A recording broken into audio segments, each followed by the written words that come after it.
Taking a camera with you everywhere you go is not necessarily the first thing that comes to mind when you're about to start your day, but that is precisely what you need to do. This one habit has completely changed my relationship with photography and how I perceive the world around me. You should never, ever leave your home without your camera. While this is a simple idea, it's not so easy to execute. Let's say that you're moving overseas. You're excited and ready to explore, document life, and have a good time. Well, taking a camera with you is a no-brainer, right? Any type of camera, really. Let's say you have a YouTube channel. Maybe you like talking about the craft, reviewing cameras, and trying to help other people. Then, taking a camera with you when you go out and testing it is a no-brainer as well. But what happens when you're not moving anywhere interesting? When you're not reviewing cameras for YouTube? You don't post on social media or care about showing your work. Well, that is what we're going to talk about today. Hi friends, long time no see, welcome back. If you are new here, my name is Jorge. On this channel we talk about photography and filmmaking, merging creativity and productivity to live a fulfilling life. And in today's video we're talking about why you should never leave your home without your camera. But first, sorry for not uploading videos for about a month now. Life sometimes gets in the way. Your job or bosses may drain your energy, and chores and responsibilities may pile up. However, it's always good to revisit some of the videos that I have made, to revisit the books that I've read, and to sort of remind myself of what's important, to follow my own advice. Making videos and YouTube in general is something that I really enjoy, and I would like to do it full-time at some point. So thank you very much for your patience. I will be better with consistency, I promise. Although I did not make any videos for the past month or so, I have been out there practicing the craft, following my own advice, and never leaving my home without my camera. And these are the three main things that I have realized or learned during this entire process, and I would like to share them with you today. So let's get started. Number one is, life happens with or without you. One of the main things that I have learned is that life is constantly happening around you, whether you notice it or not. There is always something to see, there is always something to capture. All you need to do is look for these moments, actively look for them. In my experience, capturing basic or simple moments can be rewarding if done right. I usually call it the mundane on display. That is my way of saying that it doesn't have to be the typical cheesy photo of a landscape or a famous place or person to be a meaningful photograph. At least to you, the artist, the photographer.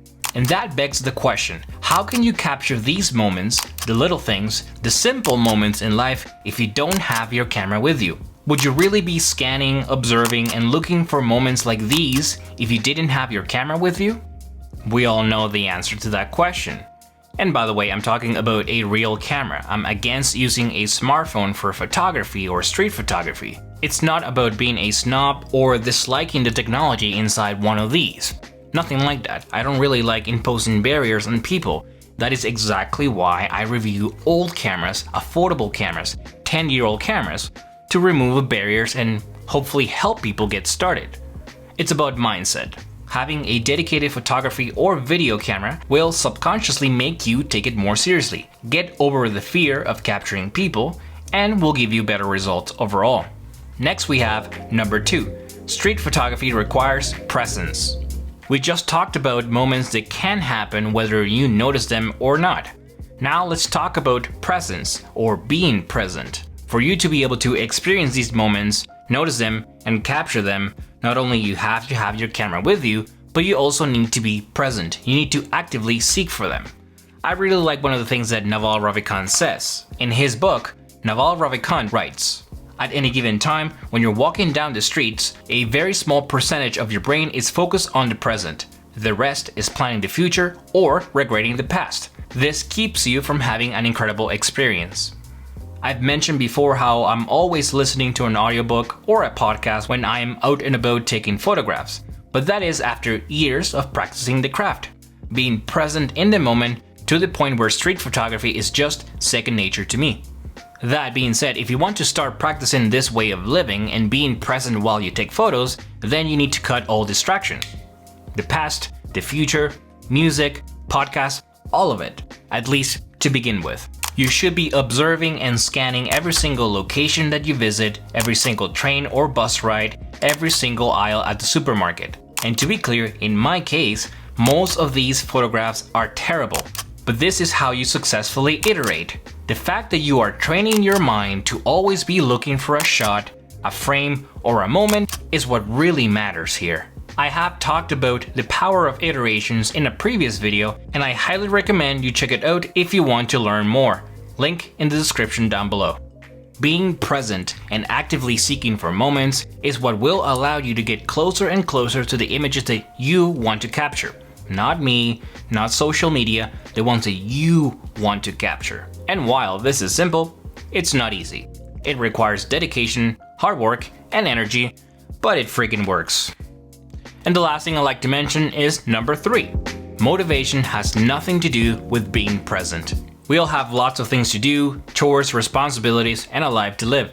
Some of these things do require motivation, but some others happen automatically and we don't have to force ourselves to do it. For example, trying to be physically active, going to the gym, or going for a run requires you to plan ahead and force yourself to do it.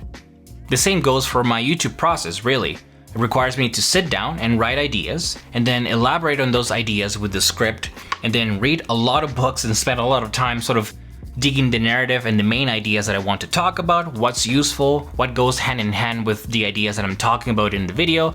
That way I'm not just making stuff up out of nowhere. It's based on information. Then film the video, edit the video, upload it, and elaborate on the ideas or discuss them further in the comments of the video. And I do all of these things because I enjoy them. It's fun for me.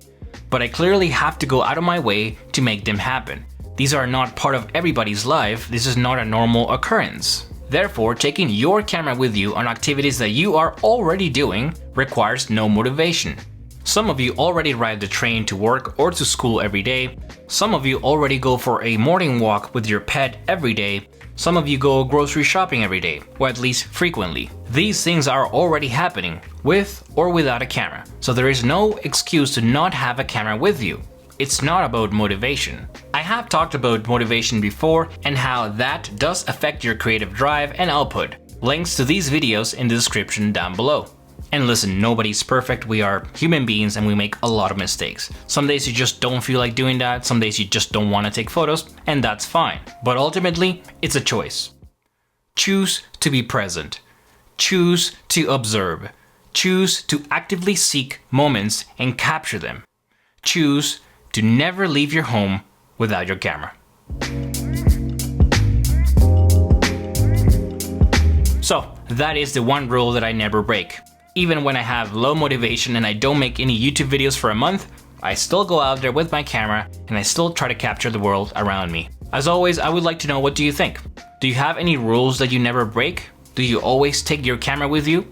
Share your thoughts in a comment down below. But that is it for today's video. If you found this video helpful or valuable, then please like and subscribe, follow me on Instagram, and join my free newsletter as well. Thank you very much for watching, for giving me your time and your energy, and good luck with your creative process.